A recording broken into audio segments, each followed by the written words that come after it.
You know, when you are asking that there are so many things and what is it that needs to be done, I'm reminded of the time when Mahatma Gandhi returned from South Africa to India. And he had been in South Africa at the center of a civil movement for quite a while, almost 2 decades, more than 2 decades. In between, he had kept coming to India to attend Congress sessions and to visit and these things.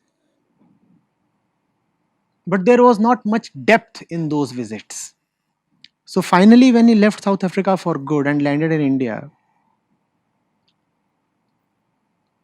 in the middle of the second decade of the last century, Gopal Krishna Gokhale told him, no public life for you for at least 1 year. Yes, you have been an outstanding leader in South Africa and you had victories and you have the capability to mobilize people and rally them behind you. But no public life in India for you for at least 1 year. Just abstain. Observe, watch, travel, no.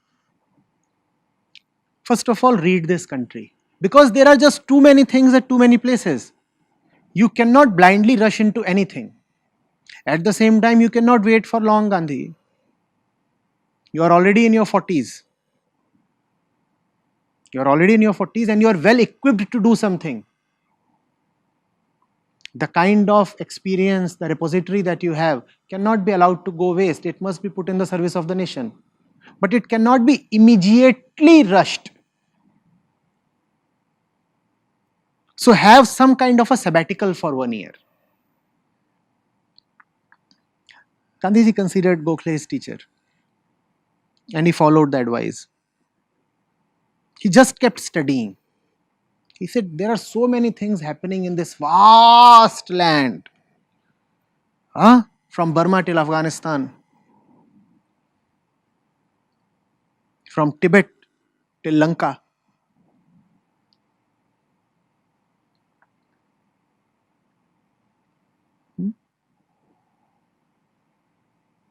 And then he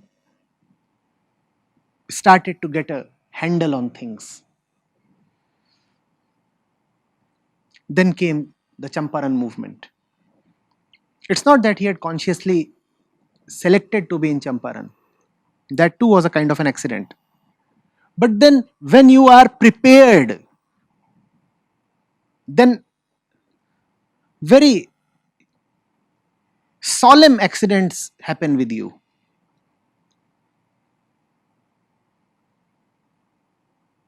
Even accidentally, the right things can happen to you only if you are prepared.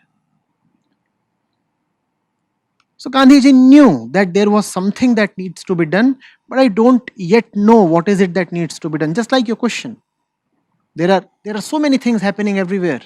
It's a very vast country. It's a subcontinent. What do I put my hand into? So he was reading, he was meeting people, he was traveling extensively, he was studying the Indian landscape. And then the accident happened. Somebody from a god-forsaken village, a district in Bihar, came to him and kept shadowing him and said that such a thing is happening there and we need you to come and support us and defend our rights. The British masters are forcibly asking us to grow opium on 15% of our land, and that's exploitative. Are you getting it? If you are serious about the whole thing, what would you do? You would do what he did. You would read, you would meet, you would travel. You would observe. You would be all the time alert. You'd want to find out an opportunity. And it's far easier today, It's the information age. Even traveling is far easier today. At that time, to reach Champaran, you had to travel on an elephant back. That's how Gandhi reached.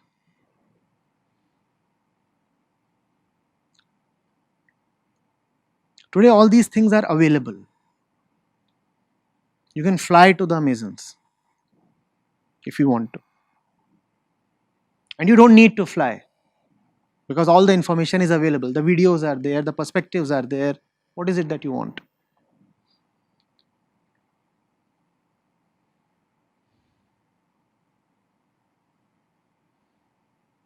Hmm?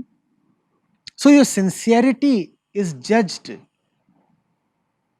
by all the background work that you are doing.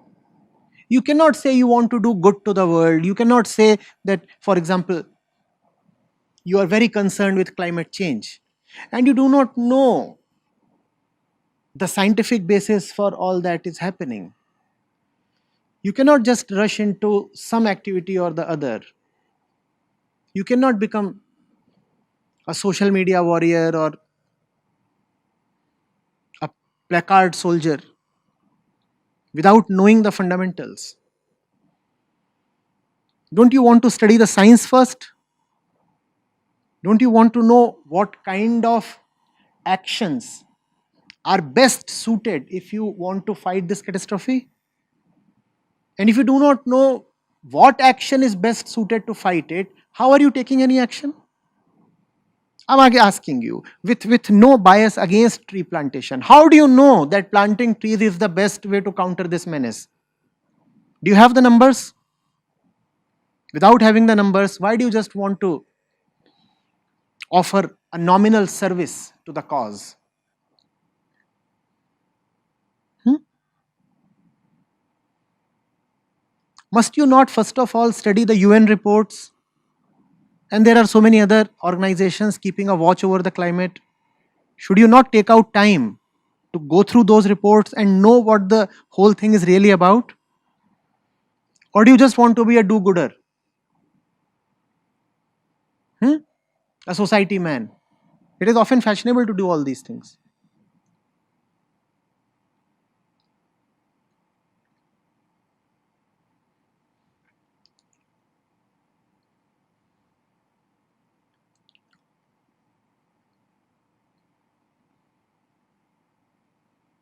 Study.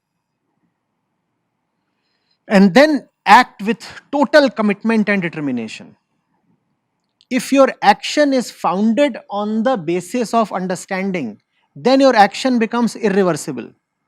But if your action is coming from some flimsy point, then such action has no momentum. It doesn't have longevity because it doesn't have sincerity really.